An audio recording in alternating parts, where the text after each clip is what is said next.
ഒരാളും ഭൂരിപക്ഷ വർഗീയതയും പറയണ്ട, ന്യൂനപക്ഷ വർഗീയതയും പറയണ്ട. കേരളത്തിൽ ആര് വർഗീയത പറയണ്ട. ആര് വർഗീയത പറഞ്ഞാലും ഏത് കൊല കൊമ്പം പറഞ്ഞാലും നമ്മൾ അതിനെ ചോദ്യം ചെയ്യും. അത് തെറ്റാണെന്ന് പറയും, അത് പിൻവലിക്കണമെന്ന് പറയും. ഇനി തെരഞ്ഞെടുപ്പ് അടുത്ത് നിൽക്കുകയാണ്, ഞങ്ങളുടെ കയ്യിൽ കുറെ വോട്ട് ബാങ്ക് ഉണ്ട്, ഞങ്ങൾ വർഗീയത പറയും. വോട്ട് ബാങ്ക് ഉണ്ടെങ്കിൽ കയ്യിൽ വെച്ചാൽ മതി, വർഗീയത പറയാൻ വരണ്ട.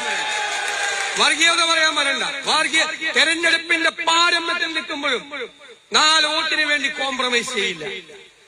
ഇവിടെ പിണറായി വിജയൻ മൂന്നാമത് വന്നാൽ പോലും കുഴപ്പമില്ല. ഞാന് കോൺഗ്രസിൽ ചേർന്നപ്പോ ഒരുപാട് സംഘികൾ എന്നോട് പറഞ്ഞത്, ഫോൺ വിളിച്ചിട്ടും അല്ലാതെയും മെസ്സേജിലൊക്കെ പറഞ്ഞത്, നിങ്ങൾ CPM-ൽ ചേർന്നിരുന്നെങ്കിൽ ഞങ്ങൾക്ക് ഇത്ര വിഷമം ഉണ്ടാവുമായിരുന്നിട്ടാണ്.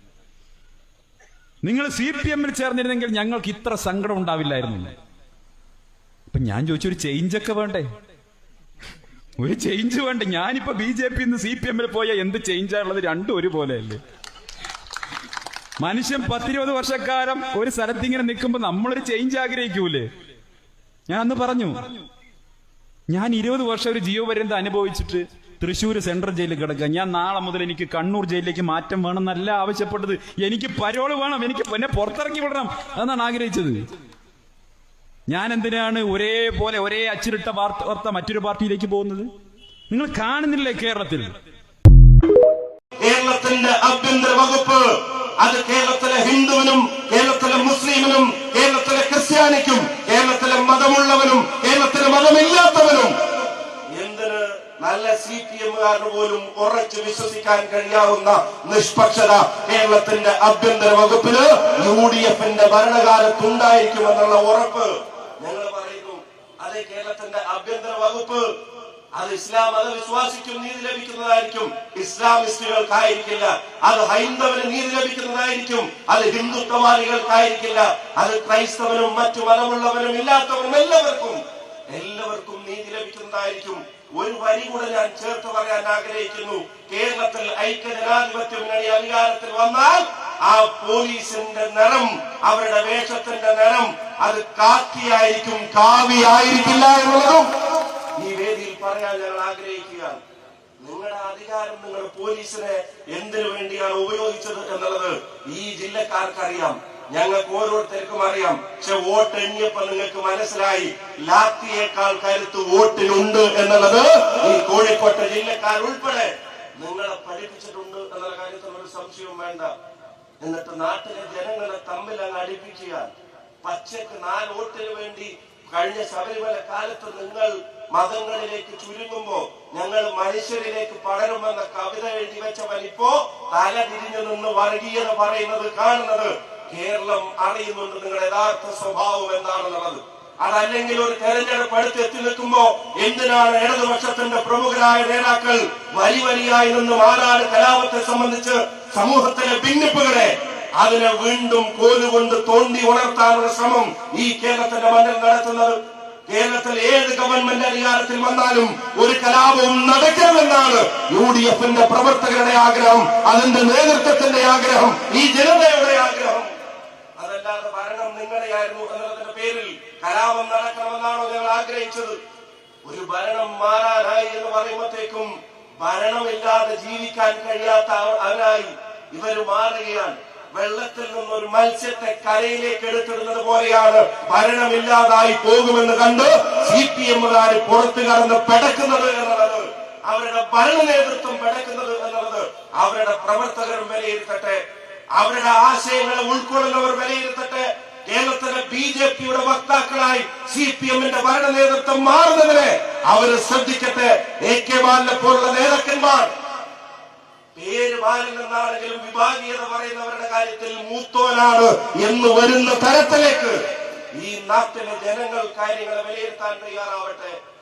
നിങ്ങൾ മനസ്സിലാക്കട്ടെ, ജനങ്ങൾ 2 മാസം തികച്ചില്ല മറ്റൊരു തെരഞ്ഞെടുപ്പ് പ്രഖ്യാപിക്കാൻ. അപ്പൊ പരാജയത്തിൽ നിന്ന് പാഠം ഉൾക്കൊള്ളാനല്ല, പരാജയത്തിൽ നിന്ന് തിരിച്ചു വരാൻ കഴിയില്ലെന്നറിഞ്ഞിട്ട് അവസാനത്തെ കച്ചിത്തുരുമ്പ് വർഗീയത, അവസാനത്തെ കച്ചിത്തുരുമ്പ് വിഭാഗീയത നിങ്ങൾ നിയമസഭാ തെരഞ്ഞെടുപ്പിൽ നിങ്ങൾ പഞ്ചായത്ത് തെരഞ്ഞെടുപ്പിൽ നിങ്ങൾ നേരിട്ട തോൽവിയേക്കാൾ അതിലും വലിയ തോൽവി നിങ്ങളുടെ നിയമസഭാ തെരഞ്ഞെടുപ്പിൽ കാത്തിരിക്കുന്നുണ്ടെന്ന് ഈ ജനത നിങ്ങളോട് പറയാൻ ആഗ്രഹിക്കുന്നു.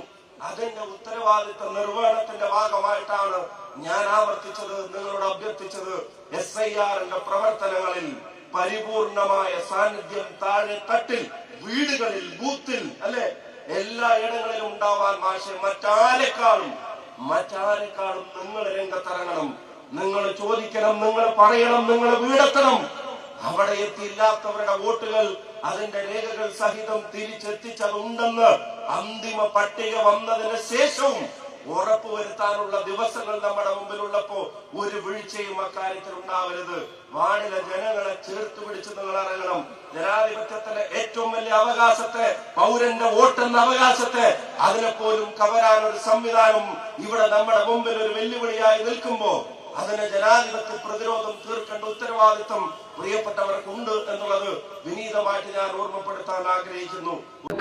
രാഷ്ട്രീയത്തിൽ താല്പര്യം ഉണ്ടായിക്കൊള്ളണമെന്നില്ല, പക്ഷെ ഞാൻ ഉൾപ്പെടെയുള്ള രാഷ്ട്രീയക്കാരെ വെറുതെ വിടരുത് എന്നുകൂടെ ഞാൻ അഭ്യർത്ഥിക്കുകയാണ്. അത് വേറൊന്നും ഉണ്ടായിട്ടല്ല.